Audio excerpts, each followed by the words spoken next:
Segmen laptop kelas konsumer memang adalah spot yang cukup diminati oleh beragam brand laptop mulai dari yang low hingga kepada high-end level. Dan inovasi segmen laptop kantoran ini juga semakin berkembang di setiap waktunya dengan mengkombinasikan beragam variasi teknologi. Oleh karena itu, kali ini Pichel akan lagi nih nge-review sebuah laptop kelas konsumer dari brand Acer yang bisa dikategorikan kepada level high-end laptop. Seperti apa detailnya? Let's check it out!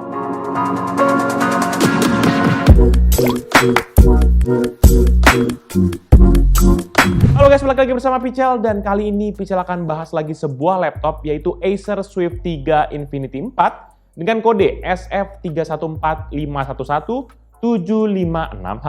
Berhubung namanya kepanjangan, untuk seterusnya nanti Pichel akan sebut laptop ini dengan nama Swift 3 Infinity 4 aja ya. Laptop yang menyasar para pekerja profesional itu mengusung spesifikasi sebagai berikut. Prosesor Intel generasi ke-11 yaitu Intel Core i7 1165G7, RAM 16GB LPDDR4X, Quad Channel 4,3 GHz, storage SSD NVMe dengan kapasitas 512GB, integrated GPU Intel Iris Xe Graphics dengan share memory sebesar 1 GB, layar IPS panel 14 inci 8-bit dengan resolusi 1920x1080 atau Full HD, dan refresh rate sebesar 60 Hz.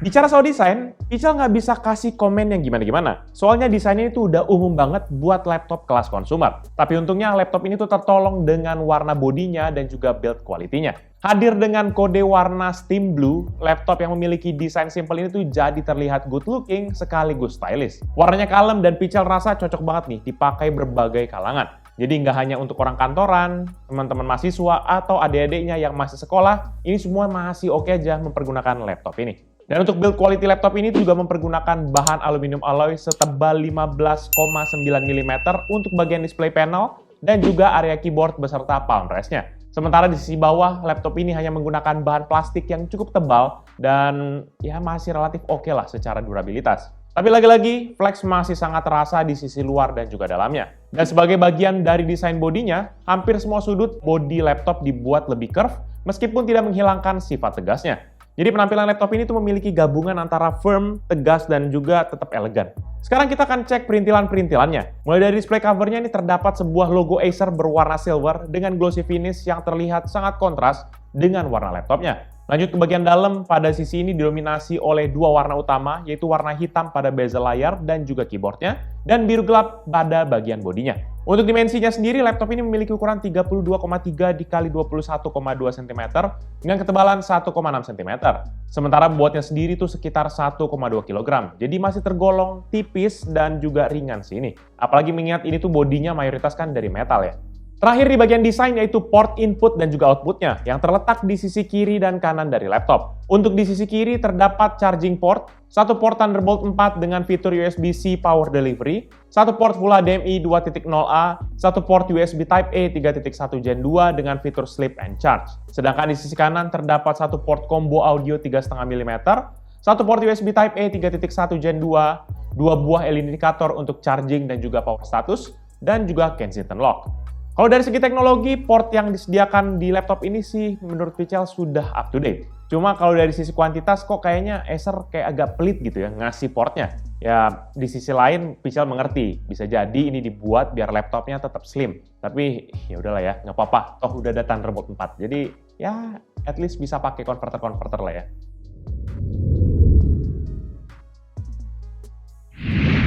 Di bagian layar, laptop ini sudah dilengkapi dengan layar IPS panel dengan matte finish berukuran 14,0 inci yang memiliki aspek rasio 16:9 dan resolusi Full HD atau 1920x1080 dengan refresh rate 60 Hz. Panel layarnya sendiri itu diproduksi oleh brand AU Optronics dengan kode AUO DA91 atau B140HAN06.2 yang memiliki color depth 8-bit dan juga color akurasi 74% DCI-P3, 100% sRGB, dan 74% Adobe RGB. Layarnya ini juga memiliki tingkat kecerahan maksimal hingga 300 nits loh teman-teman, dan juga ada kontras rasio hingga 1200/1. Namun secara kualitas layar sih Pichel bisa bilang kayak B aja gitu. Bahkan untuk produksi warnanya nggak terlalu kontras. Jadi warna-warna yang dihasilkan layarnya ini tuh agak kayak wash out gitu. Padahal dia kan udah 100% sRGB. Layar ini juga dibingkai oleh bezel dengan ukuran 0,56 cm di sisi kiri dan kanan, 0,93 cm di sisi atas, dan 3,1 cm di sisi bawah yang ditemani dengan logo Acer berwarna silver dengan glossy finish di bagian bawah. Dan untuk axle-nya sendiri, Acer menamainya dengan elevated hinge design yang bisa mengangkat laptop ini tuh setinggi 3 derajat. Dan axle laptop ini juga nanti terdiri dari 2 bagian terpisah yang support bukan hingga 136 derajat dan bisa dengan mudah dibuka dengan 1 jari. Jadi ini kayaknya masuk ke laptop golongan premium ya, udah bisa dibuka pakai 1 jari.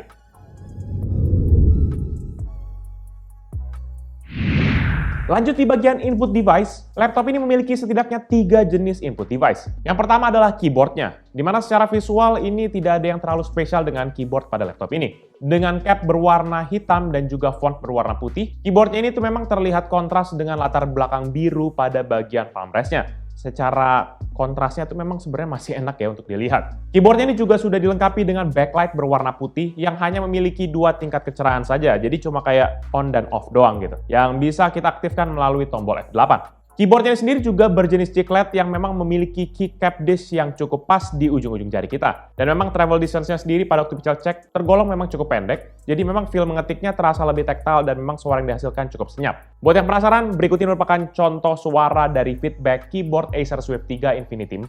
Check this out.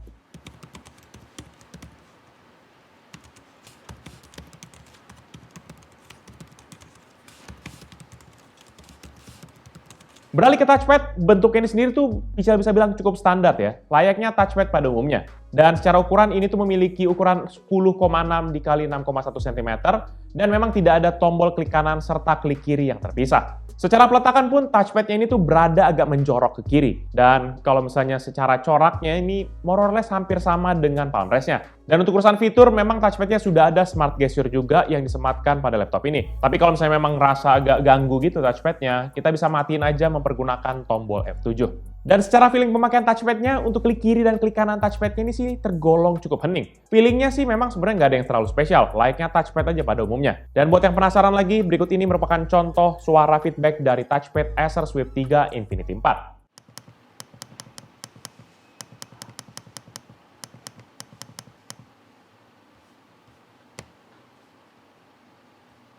Terakhir untuk input device-nya adalah fingerprint sensor, di mana sensornya ini berbentuk persegi panjang yang memiliki background color senada dengan tombol-tombol keyboard pada laptop ini. Dengan hadirnya fitur ini minimal menambah keamanan sekaligus memudahkan kita lah dalam sign in Windows dengan Windows Hello tanpa perlu lagi repot-repot ketik password.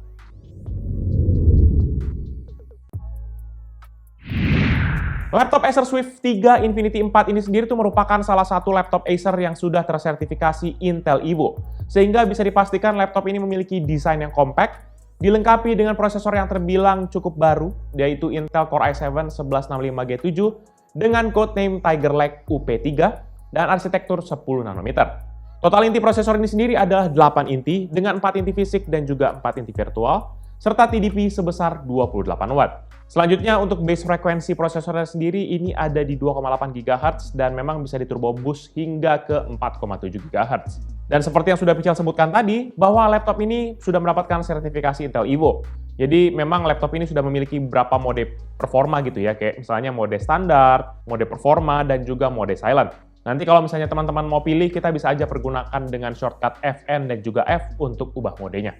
Nah, untuk tes performanya, kita akan jalankan serangkaian benchmark mempergunakan mode performance dan juga tetap kita colokkan kepada listrik agar bisa dapat performa terbaiknya. Yang pertama dengan aplikasi Cinebench dan mulai dari saat ini, Pical akan menggunakan 2 jenis testing, yaitu Cinebench R23 yang dalam 1 kali pengujian menghasilkan skor sebesar 5.094 poin untuk CPU multicore dan 1.441 poin untuk CPU single core. Sehingga ini menghasilkan MP ratio sebesar 3,53 kali. Dan untuk Cinebench R20 dalam 3 kali pengujian, laptop ini mendapatkan skor rata-rata 2.003 poin. Berikut ini merupakan perbandingan dengan laptop dan PC yang Pical pernah review.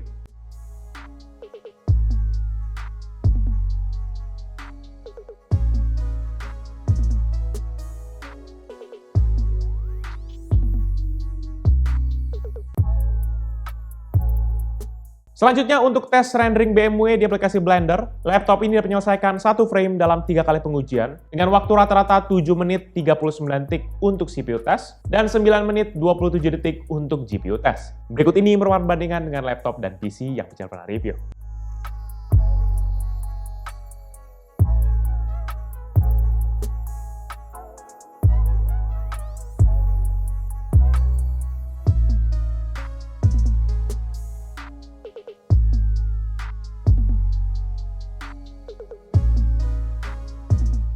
Selanjutnya untuk PC Mark 10 sebagai gambaran overall performa dari laptop ini, maka skor yang didapat adalah 10.497 untuk esensial, 6.853 untuk productivity, dan 5.605 untuk digital content creation. Secara rata-rata, laptop ini mendapatkan skor sebesar 5.296 poin. Berikut ini merupakan perbandingan dengan laptop dan PC yang Pical pernah review.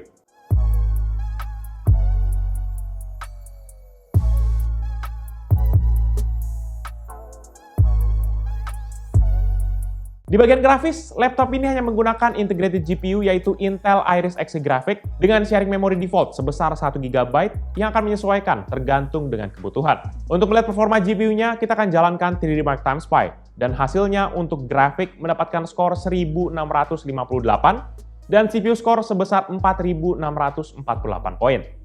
Sehingga secara rata ini mendapatkan skor sebesar 1835 poin. Berikut ini perbandingan dengan laptop dan PC yang Pical pernah review.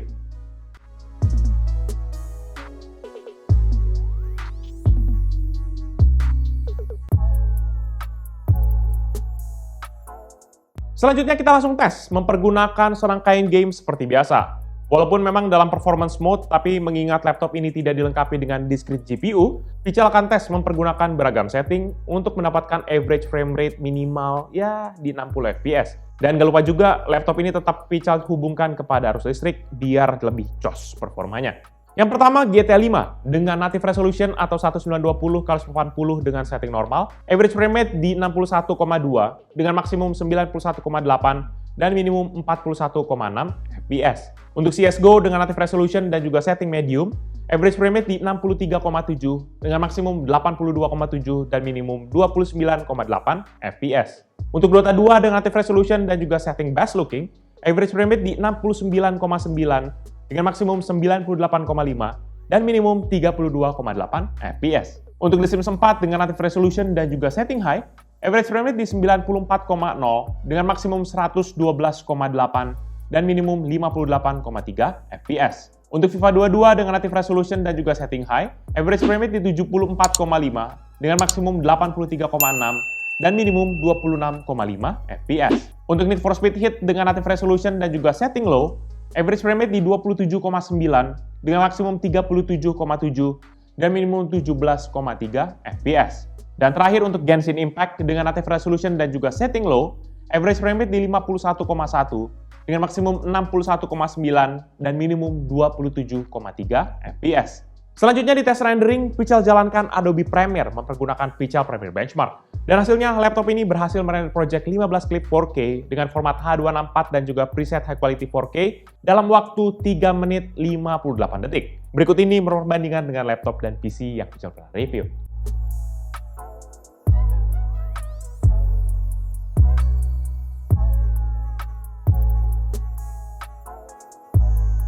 Untuk storage, laptop ini mempergunakan SSD NVMe dari Phison dengan kapasitas 512 GB. Dan untuk pengujian kecepatan storage-nya, seperti biasa kita tes mempergunakan Crystal Disk Mark. Dan hasilnya untuk sequential 1 MB dengan 8 task 1 thread, sebesar 4,98 GB per second untuk membaca data, dan 1,08 GB per second untuk menulis data. Sedangkan untuk urusan data kecil random 4 KB dengan 1 task 1 thread, ada di 21,7 MB per second untuk membaca data, dan 353,5 MB per second untuk menulis data. Dan di sektor pendinginan, laptop ini sendiri tuh hanya dilengkapi dengan satu buah kipas yang terhubung dengan heat pipe ke arah CPU dan juga GPU-nya.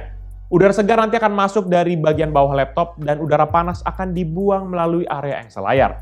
Untuk kemampuan coolingnya, saat kita tes dalam keadaan idle dan dalam suhu ruangan 25 derajat Celcius dan juga mode balance, maka CPU usage-nya berada di angka 0,6% dengan frekuensi yang berada di 997,8 MHz hingga ke 2,2 GHz, yang memang sesekali masih spike ke 4,8 GHz.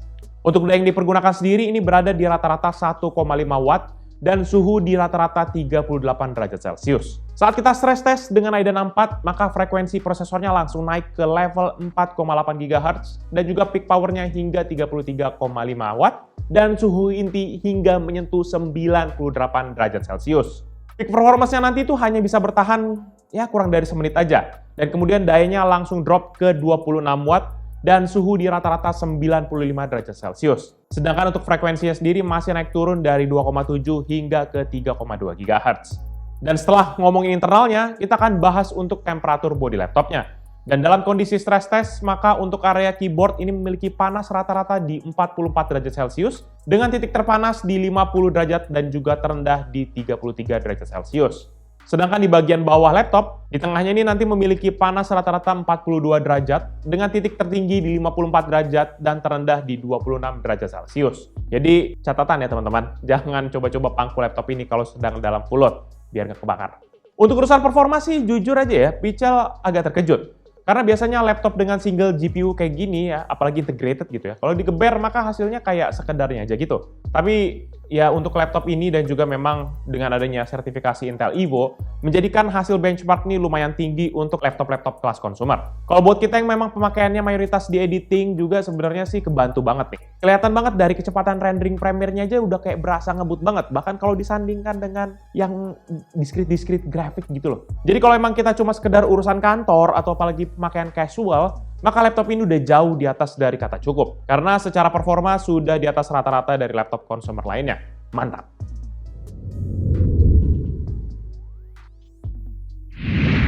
Sektor audio, laptop ini memiliki dua buah speaker di sisi kiri dan kanan laptop, tepatnya di bagian bawah depan laptop. Audio ini sendiri tuh dituning oleh DTS-X yang diharapkan memang dapat menghasilkan kualitas suara yang lebih baik. Tapi sayangnya, secara kualitas suara sih menurut Pichel B aja. Paling level kekerasan suaranya aja yang memang lebih tinggi daripada laptop kelas konsumer lainnya. Dan saat kita tes audionya di volume maksimal, maka laptop ini dapat menghasilkan suara rata-rata 94,1 desibel dan maksimum di 102 desibel. Berikut ini merupakan contoh dari audio laptop Acer Swift 3 Infinity 4.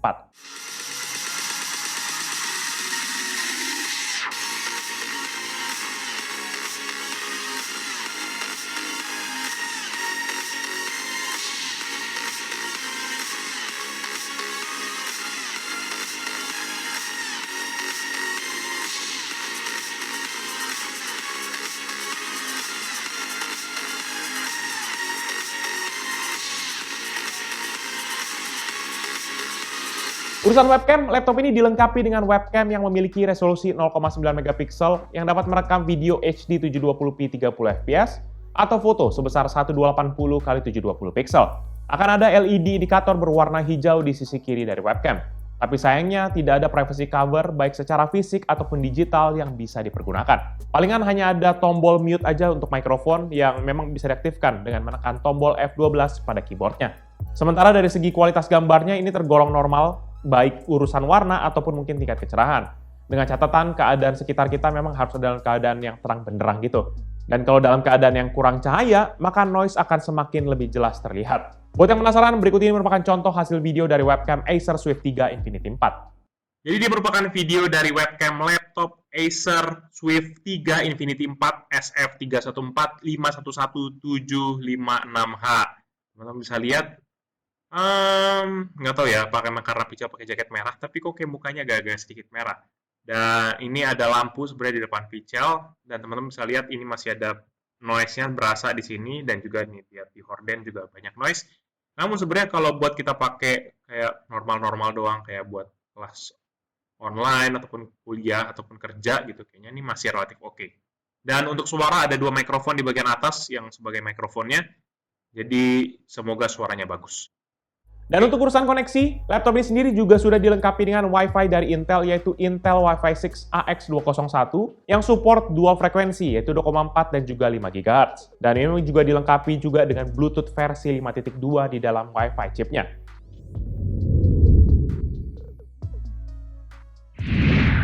Untuk baterai, laptop ini dilengkapi dengan baterai lithium polymer dengan kode AP18C7M yang memiliki kapasitas 55.900 mAh. Dalam pengujian baterai mempergunakan PCMark 10 dengan skenario Modern Office dan juga setting balance, maka laptop ini dapat bertahan selama 9 jam 20 menit dari 100 hingga 6% baterainya. Dan pada saat kita mempergunakan mode gaming plus full brightness dan juga performance mode, maka laptop ini hanya bertahan selama 1 jam 13 menit mulai dari 100 hingga 6% baterainya. Sedangkan nanti untuk pengisian dayanya, kita bisa mempergunakan charger bawaannya dengan daya 19 volt 3,42 ampere dengan total daya 65 watt. Dan untuk pengisian dayanya nanti dari 8% hingga kepada 100%, ini membutuhkan waktu sekitar 1 jam 47 menit dalam kondisi laptop tidak digunakan. Lalu Pichel juga melakukan tes juga nih ya, melakukan dengan charging pakai port Thunderbolt 4, karena memang kan dimungkinkan dengan laptop ini gitu ya. Dan Pichel pakai dengan charger berkapasitas 65 watt dan untuk pengisian dayanya dari 6% hingga 100%, ini membutuhkan waktu sekitar 1 jam 37 menit dalam kondisi laptop juga yang sedang tidak digunakan. Jadi more or less relatif hampir sama nih waktunya. Saat pengisian nanti, teman-teman bisa dilihat indikator charging yang ada di sisi sebelah kanan dari laptopnya.